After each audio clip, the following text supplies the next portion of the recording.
And it's not fair that money should be thrown away without having consideration for the people who live here. Okay,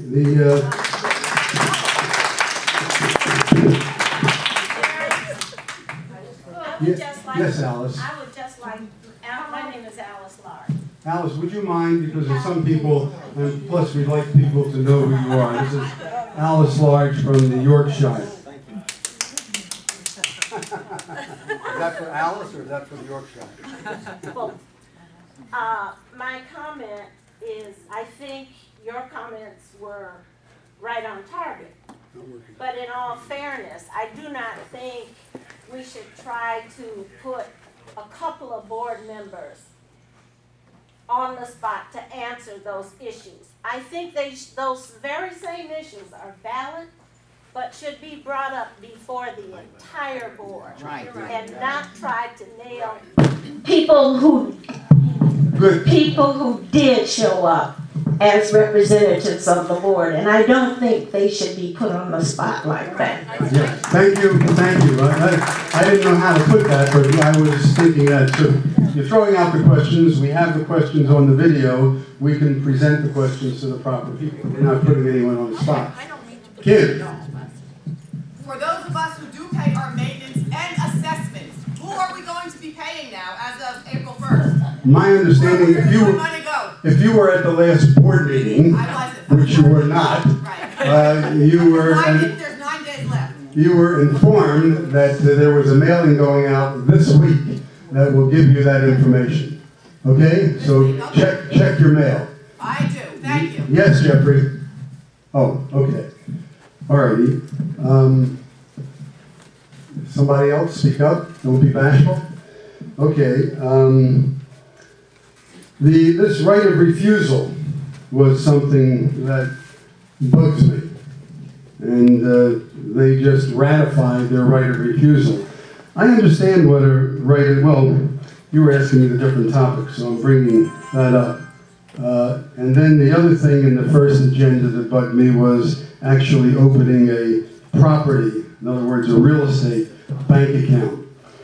In the second agenda, I was concerned about, and I didn't understand, another account that's being opened, a contingency operations account, and I have no idea what's going in it, how much is going into it, what's it being used for, is it a contingency? Yes, Joe? I believe that's being used for the transition period between K&W and the new financial management company. And how much money is involved? I think they put $200,000 in that pays salaries and all kinds of things. But I'm just trying to.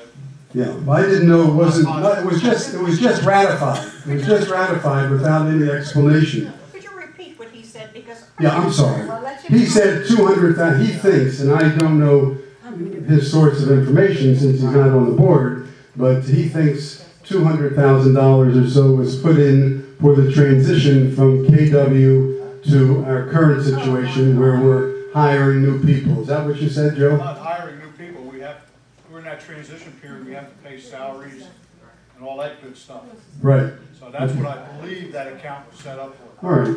I can't give you specifics. Excuse me, Jerry. Yes, sir. If you watch your videos from the 2 meetings, Yes. you'll see that people did ask questions. Right, I know. And they were answered telling you what that was for. Okay, there was one question that was allowed, no follow-up I know, but question. anybody could ask a question, anything was. One question they were able to But ask. we explain it, and it's not a. All right, well, what is it? Would you just, I'm just, again, I don't remember. It's out because of K&W holding up the funds so that we can continue to operate to pay the bills for the community. Okay, fine, very good. Okay. In other words, these things were done, but we didn't discuss them.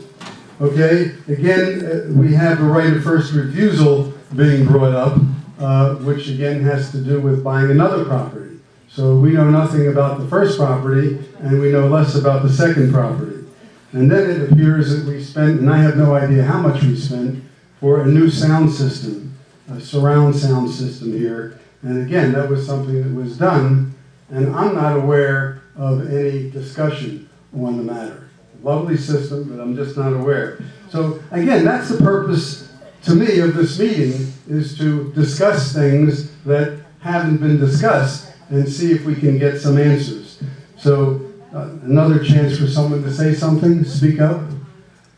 Yes? I was at the last board meeting and there was a motion made with... Marcy, do you mind? No, Okay, go ahead. A 7-part motion that was made at the last board meeting? Well, the way it was handled, in the first board meeting, What did he just say?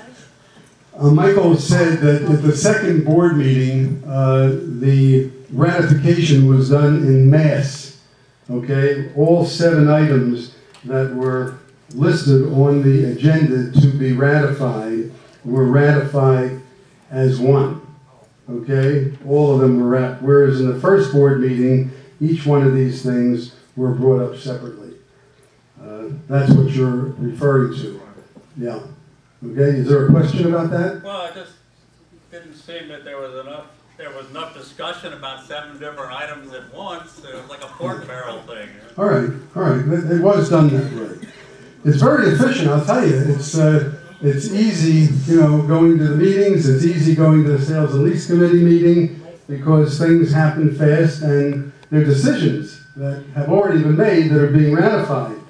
If you're happy with that, then that's fine, okay? But I like more participation. So getting to the meat of some of these things, I guess the thing that I think about most, having some real estate background, is these right of first refusal. Okay, to me, the right of first refusal is being exercised by the board when they have a legitimate buyer, someone that meets the qualifications to buy, and they, for some reason or another, take it out of their hands, and the association is going to own it. I can't, is your husband here yet? In about 4.5 Okay, fine. I don't understand that as a real estate person. If the association is buying things for, I don't know what reason, I certainly wouldn't use my money to steal it from someone who has put out outside money. So, and that's a prime way of getting sued for discrimination, which is what I understood happened when this same setup existed way back in the late 90s. Okay, when we had no management company, we were self-managed, we had a strong president, he did things that he wanted to do, and then we were sued for discrimination. And that's how it happens. I mean, if you don't exercise your right of first refusal, you're not going to be sued.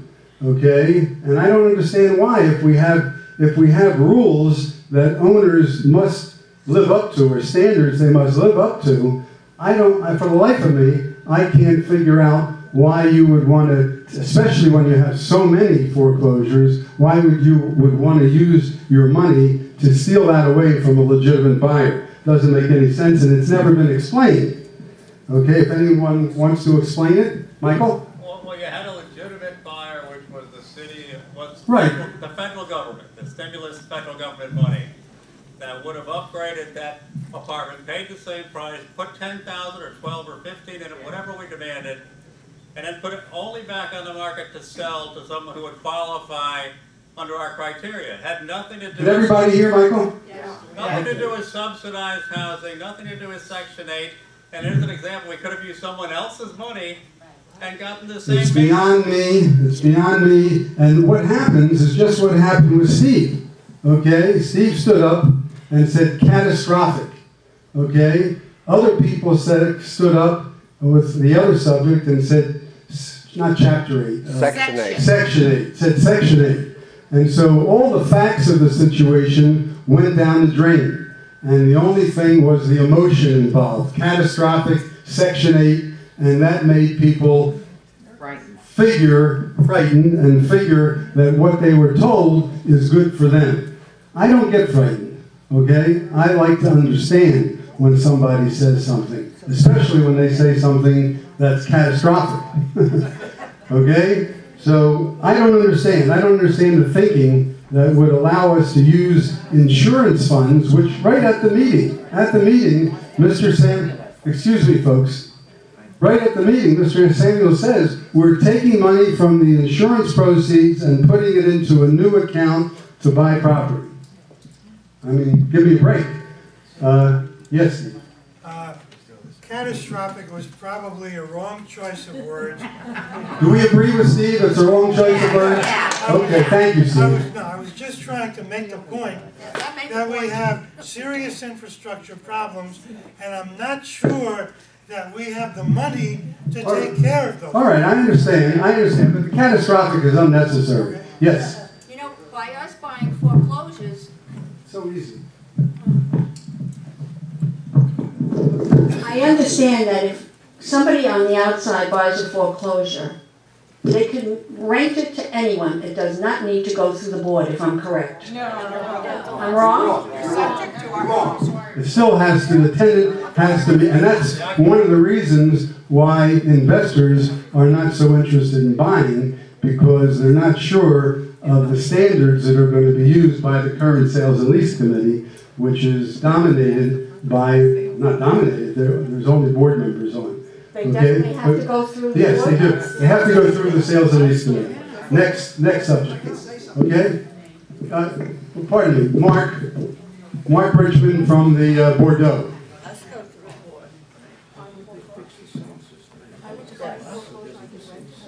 Good evening. good evening. Ladies. When I used to lecture, I never used a microphone because everyone could hear me in the back. What about in the front? I'm now older, and I'll use the microphone. We're all beating around the bush. What's done is done, and we have to live with it. We voted them in, and we can vote them out, but they're in now. At the last board meeting, I suggested a methodology of following things along so that you could have some appreciation as to what was going on here.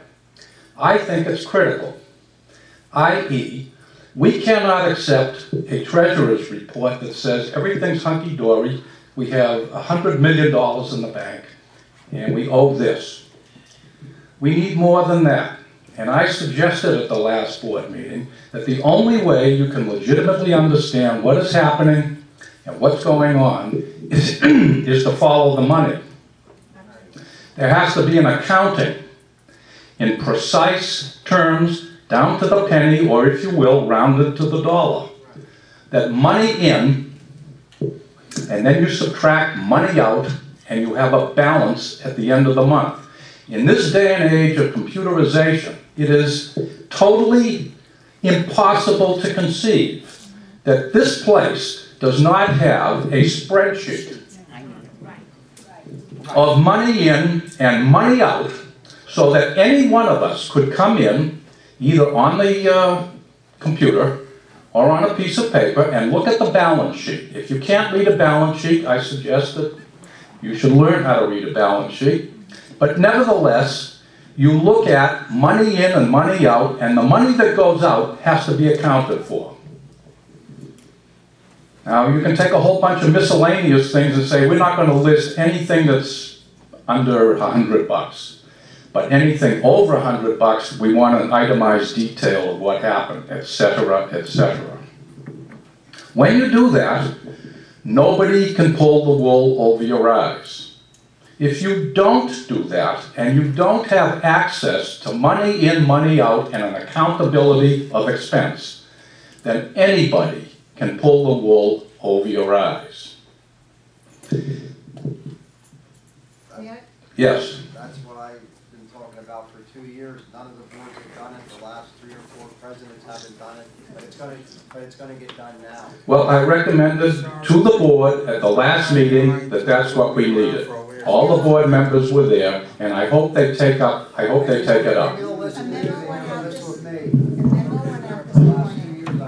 memo went out this morning to the board saying exactly that from the treasurer. Pardon me?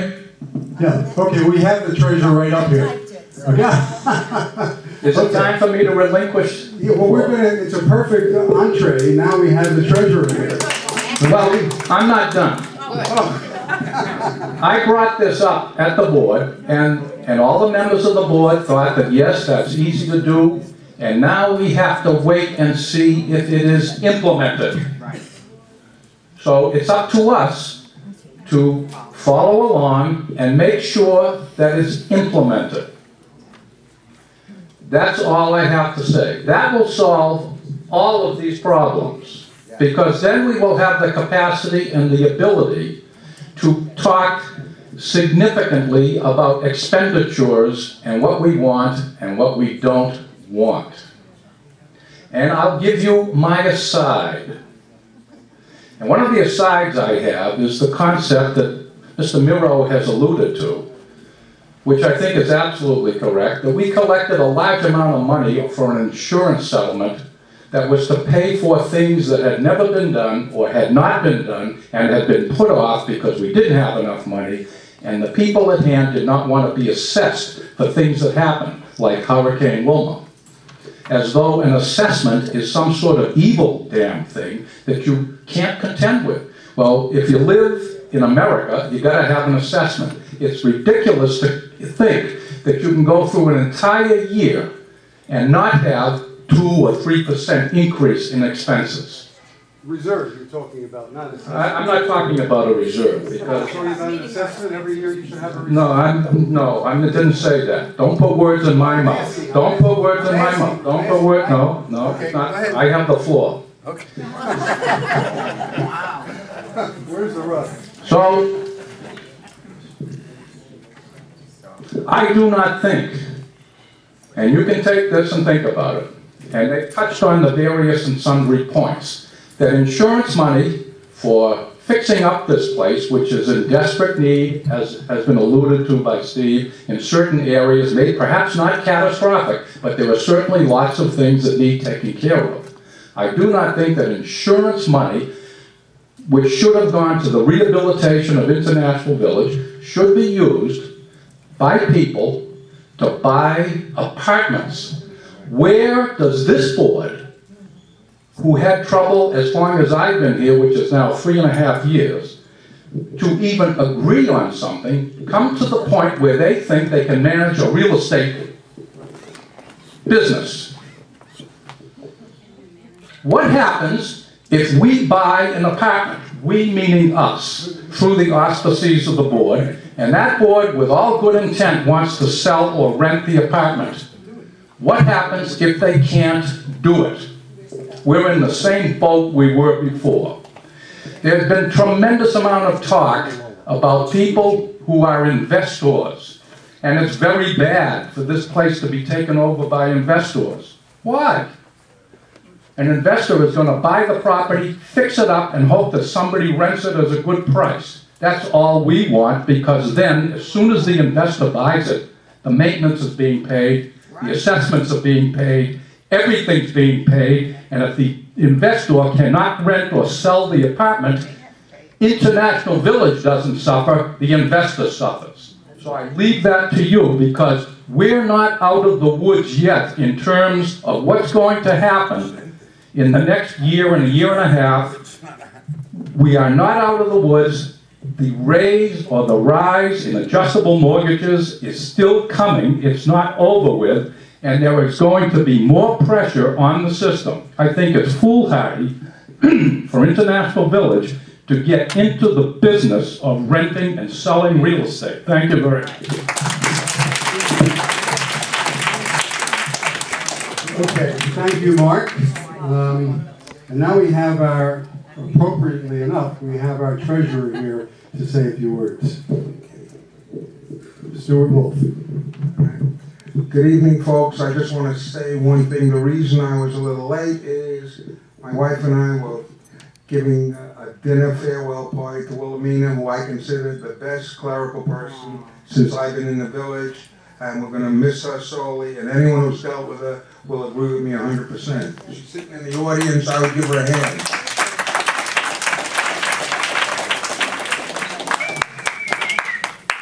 I don't want to give you a whole laundry list of things, so I'm going to come right to the point.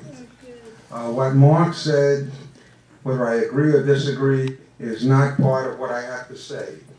International Village, led by our current president, Mr. Scott Samuels, who at one point was my close friend, decided that we're going to purchase apartments with insurance money. This is not only illegal, this is considered fraud and could be considered embezzlement. So I want to go on the record as saying that I was for it, I voted for it, but when I found out what the ramifications are, it's got to cease and desist. Now, I did some investigating and we purchased 2 units. We have never closed on them. I spoke to the attorney, the young lady who's handling it for us, and maybe we could lose a couple of $1,000s. My vote is we got to bite the bullet and get out of the real estate business. You can't use funds from an insurance proceeds to buy units. It is profitable.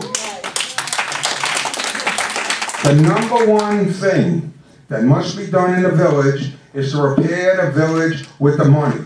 We had a financial meeting. Some of the people here were at the meeting, and we made a determination, and it's probably over $1 million in work that must be done, and we must start immediately, because when the rainy season comes, we can't fix roofs. And followed by the rainy season is the hurricane season. And if we don't make the repairs, the insurance company will not pay us. And we must, what I'm asking you people to do sitting here is, at the end of the meeting, I'm going to give you email addresses of everybody on the board. You've got to write to them and say, we're not going to tolerate this. We want the village fixed up. And that's what we're here about. My job as a board member, I have a fiduciary responsibility, and I take it very seriously, is to make life better for everyone here, including myself. Remember, I'm not exempt from this.